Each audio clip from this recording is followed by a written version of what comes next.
ఈ mosquito repellents ని almost అన్ని హౌసెస్ లో యూజ్ చేస్తూ ఉంటారు.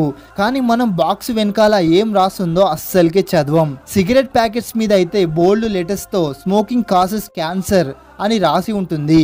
కానీ వీటి వెనకాల చాలా చిన్న లెటర్స్ తో కాషన్ ఇంకా డైరెక్షన్ ఆఫ్ యూస్ ని రాస్తారు.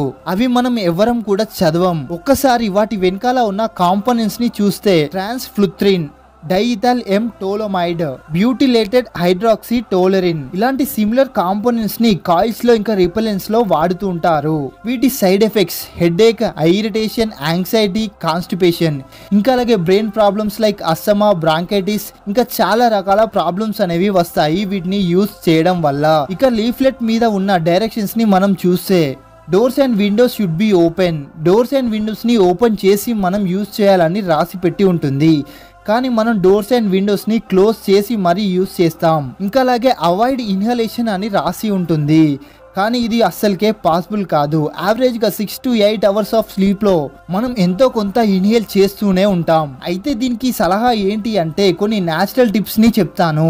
మీకు నచ్చింది మీరు యూజ్ చేయండి. Mosquito nets, bats, essential oils ఉన్న లిక్విడ్స్ ని, వేపరైజర్స్ ని వాడండి. ఇంకా అలాగే న్యాచురల్ ఆయిల్స్ ని కూడా రాసుకోవచ్చు. Like neem oil, eucalyptus oil ఇలాంటివన్నీ రాసుకొని కూడా మనం యూజ్ చేయవచ్చు. అవన్నీ పాసిబుల్ కాదు అనుకుంటే కనీసం డోర్స్ అండ్ విండోస్ ఓపెన్ చేసి అయినా యూజ్ చేయండి. ఇలాంటి ఇన్ఫర్మేషన్ కోసం మీ ఛానల్ని వెంటనే ఫాలో అవ్వండి. మనకి గనుక డాండ్రఫ్ అనేది ఉంటే మనకి ఖచ్చితంగా ఓవర్ గ్రోత్ ఆఫ్ ఫంగస్ అనేది మన తల మీద ఉంటుంది.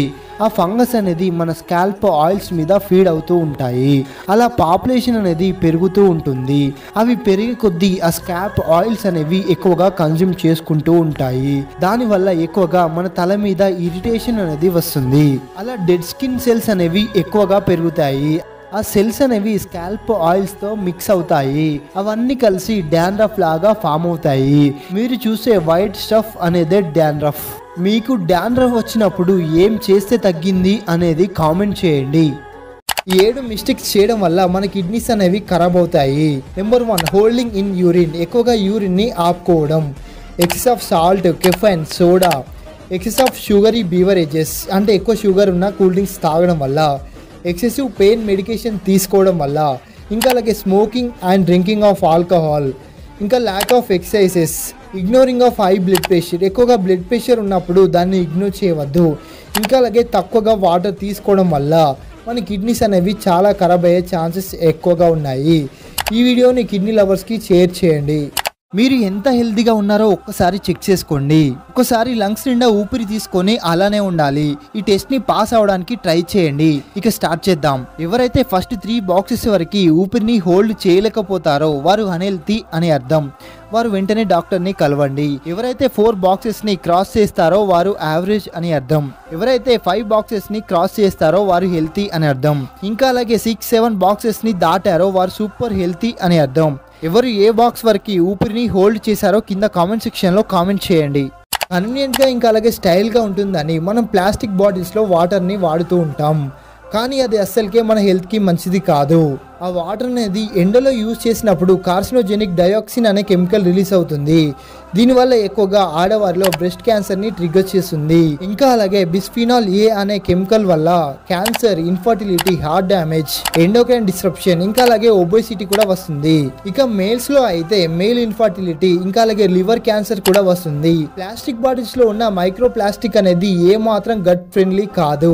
రీసెంట్ గా ఇండస్ట్రీలో వాడే లూబ్రికెంట్స్ ని బాటిల్ క్యాప్స్ లో వాడుతున్నారు అని తెలిసింది. ఇన్ని సైడ్ ఎఫెక్ట్స్ ఉన్నప్పుడు ప్రీమియం కాపర్ బాటిల్స్ ని వాడడం చాలా మంచిది. అవి కొనలేని వారు కనీసం గ్లాస్ బాటిల్స్ నైనా మెయింటైన్ చేయండి. ఈ వీడియోని ఎవరికి షేర్ చేయాలో మీకు బాగా తెలుసు, వారికే షేర్ చేయండి. చూడడానికి చాలా కలర్ఫుల్ గా, తినడానికి చాలా స్వీట్ గా ఇంకా అలాగే మీ పిల్లలకి ఇవ్వడానికి ఎమ్మిగా ఉంటాయి కదా అని కాటన్ క్యాండీని ఇస్తున్నారా? ఇవి మీకు ఇంకా మీ పిల్లలకి చాలా ప్రమాదకరం. ఎందుకంటే దీనిలో షుగర్ అనేది ఎక్కువగా ఉండడం అనేది ప్రాబ్లం కాదు. కానీ ఆ పింక్ కలర్ అనేది రావడానికి రోడమైన్ బి అనే కెమికల్ని ఎక్కువగా యూజ్ చేస్తూ ఉంటారు. ఈ కెమికల్ వల్ల మీ పిల్లలకి వామిటింగ్స్, డయేరియా, క్యాన్సర్ ఇంకా అలాగే హార్ట్ ప్రాబ్లమ్స్తో పాటు కిడ్నీ ప్రాబ్లమ్స్ కూడా వచ్చే అవకాశం ఎక్కువగా ఉంది.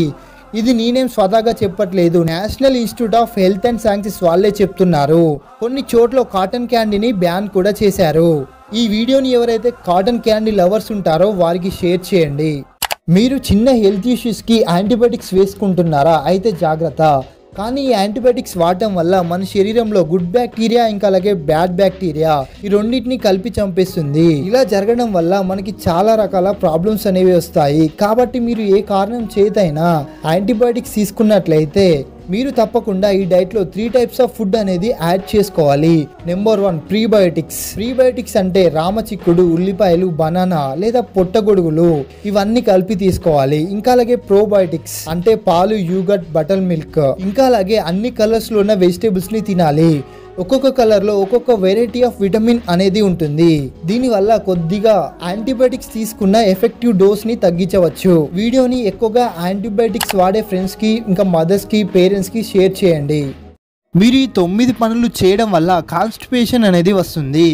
తక్కువగా వాటర్ని తాగడం, తక్కువ ఫైబర్ని తినడం, ఎక్కువ డైరీ ప్రొడక్ట్స్ని తినడం, కొన్ని మెడికేషన్స్ ఎక్కువగా తీసుకోవడం వల్ల, ఎక్కువగా షుగర్ ఇంకా అన్హెల్తీ ఫ్యాట్స్ని తినడం, గట్లో బ్యాక్టీరియా అనేది ఇంక్రీజ్ అవ్వడం వల్ల, డిప్రెషన్, ఫిజికల్ యాక్టివిటీస్ అనేవి తక్కువగా చేయడం, ఇవన్నీ చేయడం వల్ల కాన్స్టిపేషన్ అనేది ఇంక్రీజ్ అవుతుంది.